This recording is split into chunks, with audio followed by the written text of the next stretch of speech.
Hey guys, welcome back to my channel. Today is going to be a fall DIY video. So I'm going to be taking some items that I thrifted and upcycling them for a resale. And I'm also going to be DIYing some items for myself. I think y'all going to enjoy today's video. Let's get started on the projects. For this project, I'm going to be using a brown paper bag, which most people have laying around the house. And I want to embellish it for fall, so I'm going to be using the IOD letterpress stamp and the Alpha Belly stamp. If you do not have these two stamps, I highly recommend them.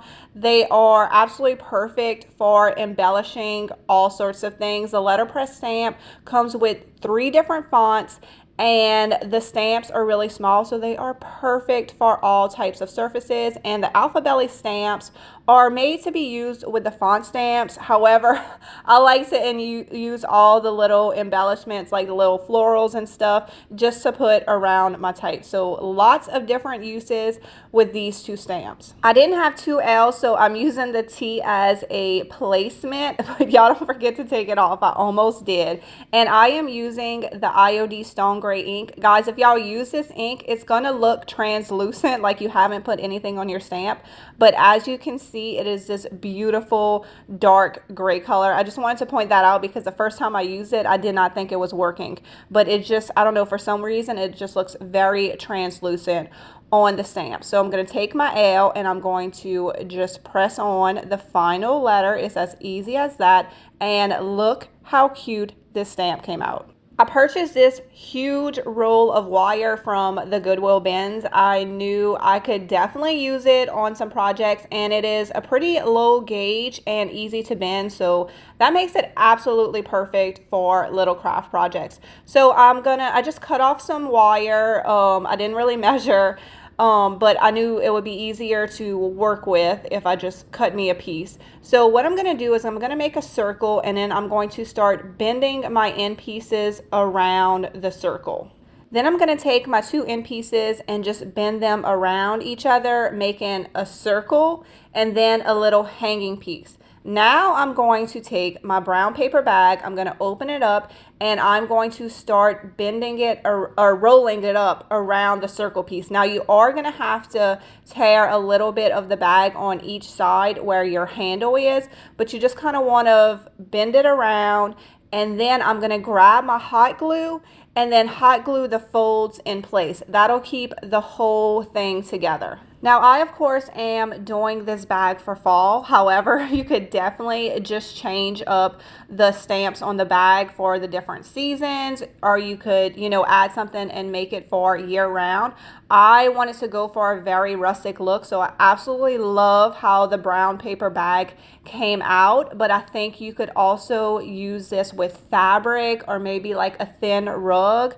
The possibilities are endless. Y'all just take this inspiration and see what you have around your house and what y'all can come up with. After I put the whole bag together, I decided I wanted my hanging piece to be a little bit longer. So all I did was I added some more twine, wrapped it around. Like I said, I wanted a very rustic look, so I was not worried about making this perfect. And I'm actually going to be hanging my bag on a hook. However, it does stand up very nicely. So if you wanted to have this piece on a shelf or a dresser, that would definitely work, and you could add something heavy like maybe a bag of rice or something to the bottom of it, and that'll keep it from falling over if you put florals in it. So y'all let me know how y'all think this project came out. It was super easy, super fun, and I think it looks really, really wonderful in my house.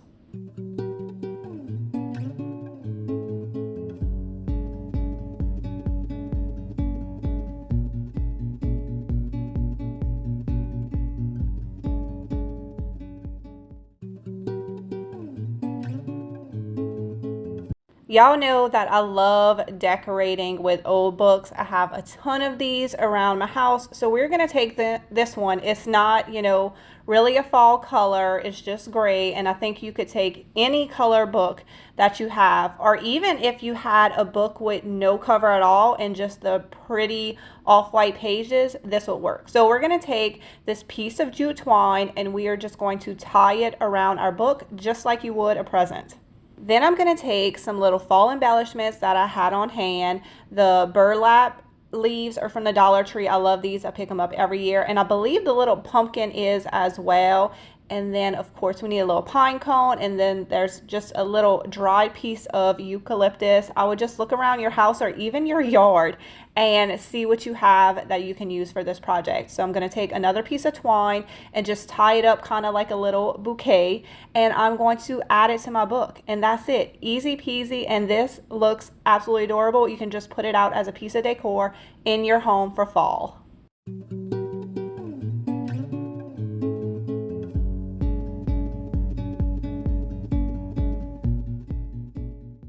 Another way that I decorate with books for the holidays is I purchase books that are already in the holiday colors that I am going for. And guys, these are actually vintage yearbooks.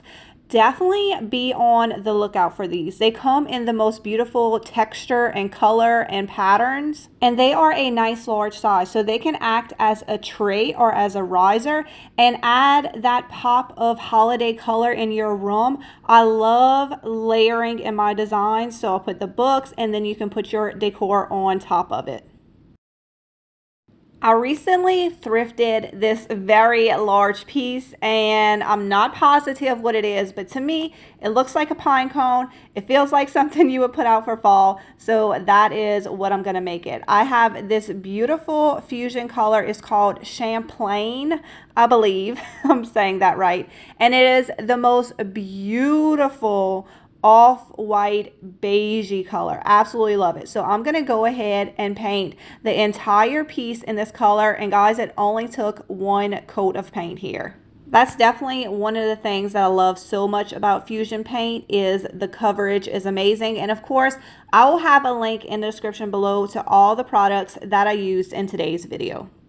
Now, I think it looks really great as is, and you can definitely just leave it with the one coat of paint if that's the look you're going for. But I want to go ahead and add some antiquing wax to it. I'm taking my wax brush and I'm dipping it in the antiquing wax. Then I'm offloading it onto a paper towel because I want a very dry brush. I just want to hit the edges of this piece with the antiquing wax, not cover the entire piece with the antiquing wax. And the Fusion paint does have a built-in sealer, so I feel if you feel like you've added too much antiquing wax, you could definitely take a baby wipe or a wet paper towel and wipe some of it off. So I'm just going to continue to do this over the entire piece until I have it looking exactly the way that I want. This was a very quick, easy, simple project, so don't overlook crazy colored stuff at the thrift store. If it is a shape that you like, go ahead, pick it up. Paint fixes everything.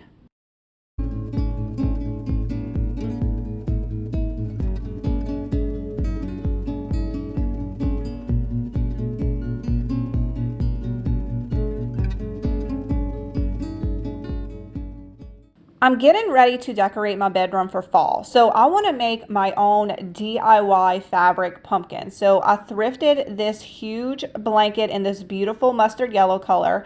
And then I also thrifted this sweater. It's beautiful, textured, love the color. And I could not find a sweater in the rust color that I wanted. So I just grabbed this fabric from Hobby Lobby. I want to create several different types of pumpkins. So the first pumpkin I'm going to create, I need a pattern. So I drew like this semi-oval and I folded my paper in half, and now I'm going to cut it out. That way I end up with a symmetrical pattern. I'm adding some tape to the back just to keep my paper in place as I am cutting out my fabric. This just makes it way easier. So this pattern, you can make all kinds of different shaped and sized pumpkins. It just depends on two things. It depends on the size of your pattern and how many times you use it. So if you wanted bigger pumpkins, you would want to go even larger with your pattern. And if you wanted smaller pumpkins, then of course you would make a smaller pattern. And then, like I said, it depends on how many times you use it. So on this pumpkin that I'm making right now, I'm going to use this pattern 8 times. However, the next pumpkin I'm going to make, we are going to do it 5 times. So I'll show y'all what that looks like and the difference on how many times you use a pattern. But it's very simple and very easy. So I've cut out my 8 pieces, and now I'm going to start hot gluing them together. So you're going to take all of your pieces and you're going to glue all the edges together. Now this was the first pumpkin that I made, and I realized it's not necessary to hot glue the very top and the very bottom of your pieces. It's actually easier if you don't, because we're going to go back and fix that in a minute. So you're going to take however many pieces you have, and then you're going to glue all your edges together until you have a circle made. I cut a circle in the same fabric, and I'm going to glue this to the bottom of my piece, and that'll close up that little hole. So that's why I said once I finished the whole pumpkin, I realized it wasn't really necessary to glue all the edges together, because one side, the bottom, you're going to add that circle, and then the top you want to leave open to add your stuffing. So this is just a pillow from Walmart. They're about $3, so it is super cheap stuffing. That is what I use. So now that you want to make sure your hot glue is all the way dry before you start stuffing it, that way your pieces don't come unglued. So once your piece is fully dry, you're going to go ahead and add all your stuffing. The way that this pumpkin is put together, it makes these cute little raw edge pumpkin ridges. And if you want an even more distressed rustic look, you could take some sandpaper and sand those raw seams, and it'll fray a little bit. And I just absolutely love that look. To finish off this pumpkin, I went grab a branch out of my yard and cut it up, and we're going to use that as a pumpkin stem. So I'm going to go ahead and glue that to the top of my pumpkin. Then I'm going to take some jute twine and just wrap it around just to clean up the edges. You could also take a little piece of scrap fabric and wrap it around as well. I did that on some of the pumpkins and it looked really good. And then all of the pumpkins, I'm going to be using the same leaves, and that'll just tie it all together. So I'm going to be using one of the burlap leaves from the Dollar Tree, and then one other leaf that I'm taking off of a pick that I got at Hobby Lobby, and I'm going to be using this pick a lot in my master bedroom, so it'll tie everything all together. Really quickly, we are going to make one more pumpkin using 5 pieces instead of 8, so y'all can see the difference in the size. And like I said, I am using these pumpkins for my master bedroom. That's why I wanted to use fabric. I want everything to be soft and cozy. And something else that I did is I had so much of this bedspread left over. I cut up 2 pieces into squares to make little throw blankets. So you will see these in my stage pictures. So if you have a lot of extra fabric, make a little throw blanket, guys. I need to finish the second pumpkin off, but you can definitely see the size difference between these two, and I just love them. I think they're adorable. Now I want to make a pumpkin using the rust colored fabric. So I want to start off with a square, so I'm just measuring it and cutting it into a square. Then you want to just throw your stuffing in the middle, and guys, it definitely takes a lot more stuffing than you think it will. So once you have your stuffing in there, you just want to pull all of your edges tightly together. If you had an extra set of hands to do this, that would be very helpful, because what you want to do is you want to hold it all together, and then you want to very tightly tie some jute twine around the top, keeping everything in place. You want to make sure all your edges are tied up. Now I think it actually looks pretty cute and rustic like this if you just wanted to stop here, but I'm going to go ahead and add some ridges. That way it really looks like a pumpkin. So I'm just going to take a piece of twine, and you just want to keep going around adding as many ridges as you would like. Now if you want your pumpkin to look absolutely perfect, this is probably not the technique for you, because it's going to not look perfect. It's definitely going to look rustic, but I don't know. I like the way it came out, and I feel like for my bedroom, this is perfect. I just want something kind of soft and fluffy, and I think it came out great. Now, once I finish making my ridges, what I'm going to do is I'm going to take my twine and just wrap it around all that fabric at the top, just kind of creating a little faux stem right there, but I definitely want to leave some fabric sticking out because I like the way that looks. So I feel like you could take this particular pumpkin technique in many different ways and just make it look however you want it to look. But this is definitely a very quick, simple way to make a fabric pumpkin. Now we're going to make a pumpkin using the sweater. This pumpkin is definitely the simplest of the three. So you want to take your sweater and just cut off a piece of the sleeve. And then you're going to hot glue the bigger open sides together, and then you're going to fold it over kind of like an envelope. That way your bottom has more of a rounded shape. So you're going to go ahead and you're going to hot glue each side at the bottom. Now I do plan to take my 3 fabrics and use these different styles of pumpkins with all the different fabrics. That way I have a whole collection in my master bedroom of these 3 different fabrics and these 3 different style pumpkins. I think it's just perfect. Like I said, I just want something soft. I don't want any hard pumpkins in there. And if you are interested in seeing how I use these pumpkins in my master, make sure you're subscribed to my channel, because next week I'm going to be doing a fall bedroom refresh video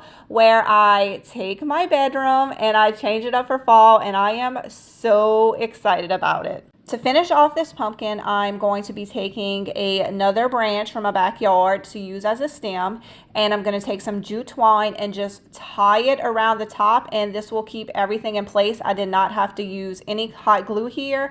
I'm going to fold it over, and then I actually ended up cutting the fabric a little bit just because I wanted it to lay a little more flat. And then I added the same greenery that I added to my pumpkins. Definitely adding the same greenery on each pumpkin also makes it feel like a cohesive collection. I love the way my fabric pumpkin collection turned out, and honestly, if you have the time, there is no need to purchase fabric pumpkins. They are so simple and easy to make, and you can find beautiful fabric and textures and patterns at the thrift store.